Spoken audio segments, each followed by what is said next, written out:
Samajwadi party से सपा सांसद धर्मेंद्र यादव ने अखिलेश यादव को जान से मारने की धमकी पर उन्होंने कहा है कि इस सरकार में कोई सुरक्षित नहीं है। उनकी एनएसजी सुरक्षा भी हटाने को कहा गया है। इस वीडियो को पूरा देखिए। सपा सांसद धर्मेंद्र यादव जी ने क्या कहा है। देखिए, हम समाजवादी लोग नहीं कहते, ये सच है। हमारे राष्ट्रीय अध्यक्ष आदरणीय अखिलेश यादव जी के सुरक्षा को लेकर लगातार बीजेपी के लोग खामियां करते जा रहे हैं। एनएसजी से कवर्ड थे। वो देश की तीसरी सबसे बड़ी पार्टी के सर्वमान्य नेता हैं। उनकी एनएसजी कवर हटाई गई। खुलेआम लोग धमकियां दे रहे हैं। ऑलरेडी राष्ट्रीय अध्यक्ष जी के लिए मारने तक की धमकियां दी और कोई कार्रवाई नहीं हुई। मैं समझता हूं कोई मीडिया का साथी हो, कोई सामाजिक कार्यकर्ता हो, कोई राजनीतिक कार्यकर्ता हो, अगर सरकार की थोड़ी भी आलोचना कर दे सोशल मीडिया पर भी, तो उसके खिलाफ मुकदमा करके जेल में डाल दिया जाता है। और सरेआम ऑलरेडी राष्ट्रीय अध्यक्ष जी के ऊपर हमले की, हत्याएं की लोग बातें कर रहे हैं। सरेआम ऑडियो वीडियो सारे वायरल हैं, लेकिन कोई कार्रवाई नहीं है। और मैं समझता हूं पूरा उत्तर प्रदेश सरकार का सोचा समझा सुनियोजित षड्यंत्र है।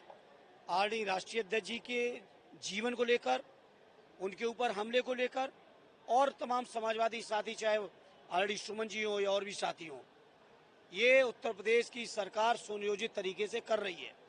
ये मेरा खुला आरोप है और आरोपी नहीं, यही सच्चाई है। अखिलेश यादव ने यही सुनियोजित वाले में तो उन्होंने बताया कि एक पूरी कॉन्फ्रेंस बताया कि जिन्होंने निर्दलीय चुनाव लड़ा था वो भी शामिल थे, फिर पूरा एक प्रोटेस्ट। नहीं, स्वाभाविक है। राष्ट्रीय अध्यक्ष जी के पास सारे राष्ट्रीय अध्यक्ष जी के पास फैक्ट हैं बहुत सारे, और जिस तरह की तलवारें लहराई गई पूरा देश ही नहीं दुनिया ने देख लिया। और एक भी तलवार लहराने वाले के ऊपर कोई कार्रवाई नहीं। कार्रवाई क्यों नहीं हो रही है? क्योंकि वो उत्तर प्रदेश के मुख्यमंत्री जी की बिरादरी के हैं। यही काम कोई दलित ने कर दिया होता, किसी पिछड़े ने कर दिया होता, किसी मुसलमान भाई ने कर दिया होता, किसी आदिवासी ने किया होता, तो शायद कोई धारा नहीं बचती जिस धारा में एफआईआर करके उसको जेल न डाल दिया जाता। लेकिन उत्तर प्रदेश के मुख्यमंत्री जी की बिरादरी के लोग हैं, उनको लाइसेंस मिला हुआ है, वो जो चाहे करें उत्तर प्रदेश के अंदर। कानून की जितनी धज्जियां उड़ानी उड़ाएं। अगर मुख्यमंत्री जी की बिरादरी के हैं और उनके समर्थक हैं तो कुछ भी कर सकते हैं। वो ये आलम उत्तर प्रदेश के अंदर कर दिया है। कानून का राज खत्म हो चुका है। अराजकता का माहौल है पूरे उत्तर प्रदेश के अंदर, और मैं समझता हूं इसके लिए जिम्मेदार उत्तर प्रदेश की सरकार है। सर, वक्त संशोधन अभी है कि ये बिल्कुल सही कानून है। जगदम्बिका पाल कह रहे हैं कि अगर इसमें कुछ भी असंवैधानिक होगा तो मैं इस्तीफा दे दूंगा।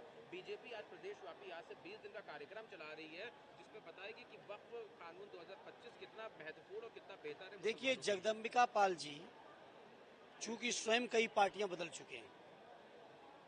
यही मुसलमान भाइयों के मुद्दे पे जब वो कांग्रेस के नेता थे तब वो क्या कहते थे, जब वो लोकतांत्रिक कांग्रेस के नेता थे तब वो क्या कहते थे, आज जब वो भारतीय जनता पार्टी में तब क्या कह रहे हैं। इसलिए उनकी किसी भी बात का, कही हुई बात का कोई भी वजन नहीं है, क्योंकि वो खुद ही कई दल बदल चुके हैं।